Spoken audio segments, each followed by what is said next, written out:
اللہ کی مدد یہ ہے کہ اللہ کے سسٹم کو سمجھو اور اس کو فالو کرو. جو دین اس نے شروع دن سے بھیجا،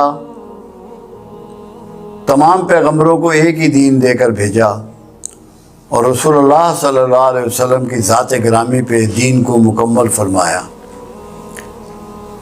تو اس دین کی جب پیروی کرو گے، اللہ کے سسٹم کو پروان چڑھاؤ گے، اس پہ اپنی کوشش کرو گے، جد و جہد کرو گے، اللہ کے رسول کے معاون بن جاؤ گے، دست و بازو بن جاؤ گے، ان کی فرما برداری کرو گے، ان سے کوآپریٹ کرو گے، ان سے کوآرڈینیٹ کرو گے،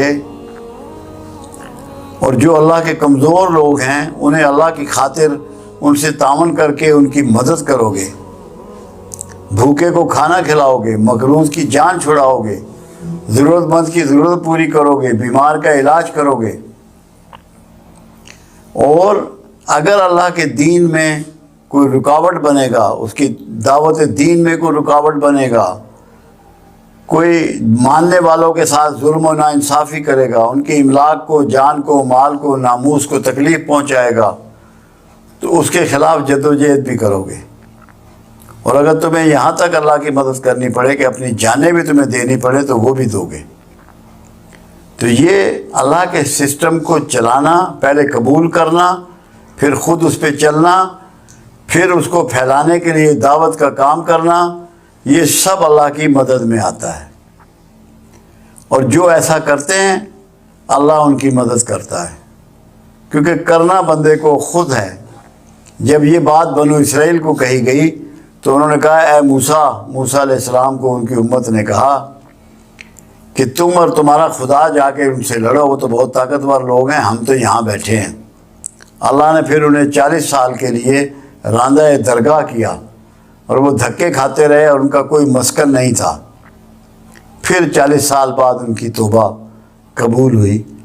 تو اللہ کو ویسے کوئی مدد نہیں کر سکتا. اللہ تو مالک خالق ہے، قوت کل ہے، پروردگار عالم ہے، ہر چیز کا رب ہے، الہ ہے. تو اللہ کی مدد سے مراد اصل میں یہ ہے کہ تم نے اپنی مدد خود کرنی ہے، تم نے کام ٹھیک کرنے ہیں، فرما برداری پروردگار کرنی ہے. یہ ہے اللہ کی مدد. اور پھر جب آپ یہ کرتے ہیں تو آپ کو مضبوطی سے آپ کے قدم جما دیتا ہے، آپ کو اتنی قوت دیتا ہے کہ استقامت پیدا ہو جاتی ہے. جو بھی اچھا کام آپ کر رہے ہوں وہ اللہ کی مدد میں آتا ہے. کیوں؟ اللہ کی خاطر کر رہے ہو. اگر اپنی شہرت، اپنے انعام، اپنی پہچان، اپنے کسی لالچ کی وجہ سے کر رہے ہو تو وہ کام اللہ کی مدد میں شمار نہیں ہوتا.